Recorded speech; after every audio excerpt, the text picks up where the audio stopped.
আমাদের প্রতিবেশী বা আমাদের বন্ধুর এক ছেলে বলতে পারো, ছোট বাচ্চা ছেলে, 5 থেকে 6 বছর বয়স। সে এত দুরন্ত মা গেটে তালা দিয়েও রাখতে পারে না, দড়ি দিয়ে বেঁধেও রাখতে পারে না।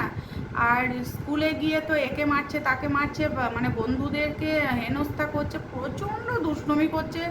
যখন তখন পাশেই পুকুর আছে, পুকুরে গিয়ে ঝাঁপ দিচ্ছে। আবার কেউ দেখলে তাকে তুলে নিয়ে আসছে। তারপরে বাবা মা বাধ্য হয়ে সাঁতারে ভর্তি করে দিল, সাঁতার শেখালো। এখন পুরো সাঁতার শিখে গেছে, কিন্তু সে সুযোগ পেলেই চোখের আড়াল হয়ে যায়, গেটের বাইরে বেরিয়ে যায়। বাইরে গিয়ে সে এরকম পুকুরে ঝাঁপ দিয়ে দেয়, যেখানে সেখানে। সাইকেল চালাতে শিখেছে এখন, সাইকেল চালিয়ে যেখানে সেখানে চলে যায়। এবার মা বাবা কী করে, সারা দুনিয়া খুঁজতে থাকে কোথায় চলে গেল ছেলে। সে তো বলে যাচ্ছে না, আর এত দুরন্ত বাচ্চা বলেও যায় না, আর কোথায় কখন চলে যায়। আবার ঠিক ঘুরে চলে আসে ঠিক। তাকে কতবার যে কুকুর কামড়িয়েছে, বিড়াল আঁচড় দিয়েছে, বিড়াল কামড়িয়েছে, তার কোনো সীমানা নেই। তা সত্ত্বেও বাচ্চাটার কোনো ভয় নেই। এবার আমরা সকলে যখন বলি, এই তুই যে আবার বিড়ালের কাছে যাচ্ছিস, কুকুরের কাছে যাচ্ছিস, তোকে কামড়ালে আবার তো তোকে ইঞ্জেকশন নিতে হবে, তুই কেন এরকম করিস, এত দুষ্টুমি কেন করিস, তুই কি এত দুষ্ট কেন, তুই ভালো হতে পারিস না, দেখ তোর দাদা কত ভালো, সব কথা শোনে। কিছু বলে কি, দাদা শুনুক গে, আমি শুনবো না।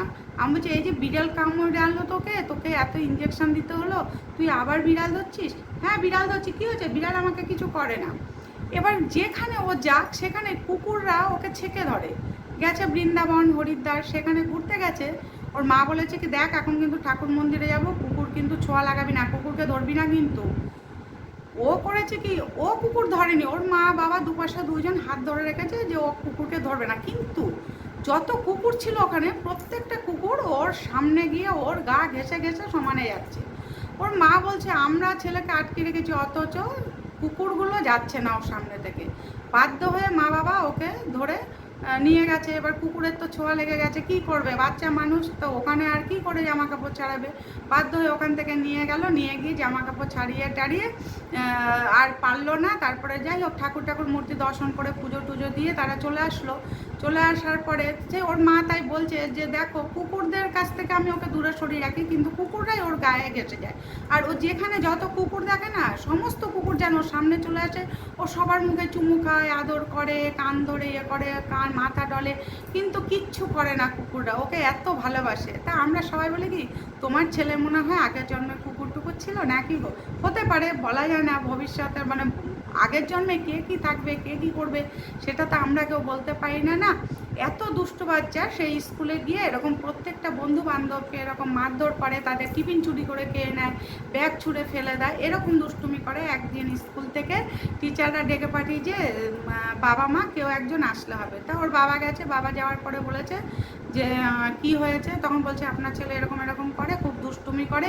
তা আমরা জিজ্ঞেস করেছিলাম যে তোমাকে কি বাড়িতে কেউ মারে, তখন বলেছিল হ্যাঁ আমাকে মারে। বলছে কে মারে, না আমার বাবা মা আমাকে মারে।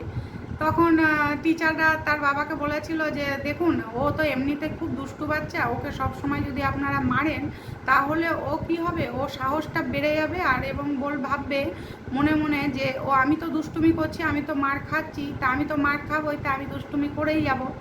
তখন থেকে ওর বাবা মা কী করলো, মারা বন্ধ করে দিল। কিন্তু বাচ্চাটি দুষ্টুমি একদম বন্ধ হয় না, যখন তখন বেরিয়ে যায়, যাত্রার সঙ্গে চলে যায়, যেখানে সেখানে চলে যায়, যাই ইচ্ছে তাই কিনে খায়। তা মা বাবা কিছুতেই কন্ট্রোল করতে পারে না, 2 দিন পর পর অসুস্থ হয়ে যাচ্ছে, মা বাবা তাকে নিয়ে দৌড়াদৌড়ি করছে। কিন্তু বড় ছেলে হয়েছে ঠিক ছোট ছেলের বিপরীত, যতটা দুষ্টু ছোট ছেলে, ঠিক ততটাই ভালো তার বড় ছেলে, এত ভালো ছেলে। কিন্তু মা বাবা বলে যে কি জানি এরা কী করে হয়েছিল, সবাই ইয়ার্কি করে বলে তুমি কি ওর জন্মের আগে কি হনুমান দেখেছো নাকি, এই দেখেছো নাকি, সেই দেখেছো নাকি, মানে এরকম ইয়ার্কি মজা হয় তার সঙ্গে। তার বাচ্চাকে কিছুতেই সামলানো যায় না।